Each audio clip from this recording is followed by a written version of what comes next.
The first ever live service Dragon Ball game. This is something that I think we, as a Dragon Ball community, to be honest, we needed. We absolutely needed a live service Dragon Ball game that will give us consistent updates, consistent getting new skins and stuff like that. And we did have a game like that, which is Dragon Ball Gegishin Squadra.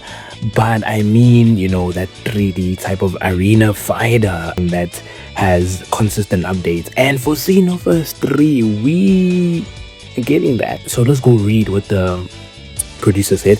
She said, for a standard playthrough of the main story mode, players can expect roughly around 20 to 30 hours of cinematic campaign content, depending on their pace. Okay, cool. That's amazing. 20 to 30 hours, that's almost similar to how Xenoverse 1 and Xenoverse 2 were. So amazing. That's gonna last a very long time. And I don't expect the same nonsense that Sparking Zero did with the cutscenes and the presentations and stuff like that. I love Sparking Zero more than Xenoverse, by the way, but I do critique it a lot. I just love it more, but this is some dumb nonsense that I see there. But anyway, on the multiplayer side, the launch volume is already massive. Amazing. This is what we need. But our long-term plan is to treat this as a living world. What happens in the living world? New clothes always come out. New shoes always come out. There's always something new happening. There's always consistent things that are happening, that are new, that's going on in the world. In the living world that we all live in, there's always something new. Today, I'm wearing a cap. In yesterday's video, I'm not wearing a cap. So there's always a change. There's always something new coming in. We are preparing a robust post-launch roadmap packed with community events, drops, and consistent content updates to keep the community thriving.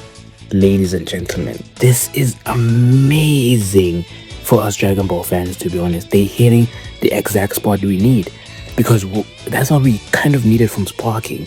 We needed consistent updates. If those consistent updates are skins, that's what we need. If those consistent updates are accessories, that's what we need. Something to keep the game going, and that is why Gegishin Squadra is still going to this day, because there's consistent updates, it's seasonal updates and stuff like that. And there's the gifts like this, there's currencies that you can use to buy this, to buy that. There's new skins coming out. You can play this 20 times and get a new skin. Now Sparking Zero has that, but it's filled with titles, which doesn't make sense. But anyway, this is absolutely what we need. Consistent updates to keep the community thriving.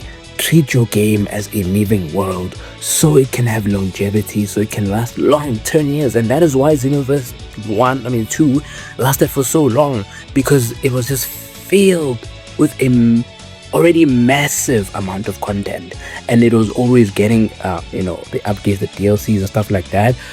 I don't think they did it perfect in Xenoverse 2, but I feel like here in Xenoverse 3 they're just gonna do it even much better, way much better than they did in Xenoverse 2. Ladies and gentlemen, how do you guys feel about this? Next video, it's gonna be a talking video again, and after that it should be in a gameplay video that I got going on, because I don't want to keep on doing this type of content all the time.